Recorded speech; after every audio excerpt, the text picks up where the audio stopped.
দেশে দিনে দিনে ডিভোর্সের সংখ্যা বেড়ে যাচ্ছে। এই সমস্যা থেকে বের হতে হলে আমাদের সতর্ক না হলে এই সমস্যা থেকে মুক্তি পাওয়া সম্ভব। নিজেকে একটু প্রশ্ন করুন তো, দিনের কতটা সময় আপনি পার্টনারের সঙ্গে কাটান? এখনই উত্তর দিতে না পারলেও সমস্যা নেই, সময় নিয়ে চিন্তা করুন। শুধু একটু ভাবুন, আপনার প্রচেষ্টার অভাবেই দুজনের মধ্যে দূরত্ব বাড়ছে কিনা। একটা সম্পর্ক গড়ে তোলা যতটা সহজ, সেটি টিকিয়ে রাখা ততটাই কঠিন।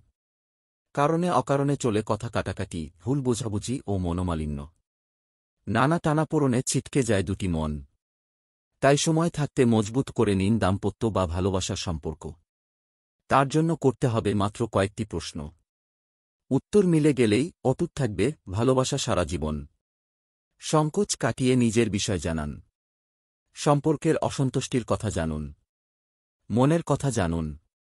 পার্টনার অবশ্যই তার মনের কথা আপনাকে বলবেন। এতে যেমন কেটে যাবে ভুল বোঝাবুঝি, তেমনি কমে আসবে দূরত্বও।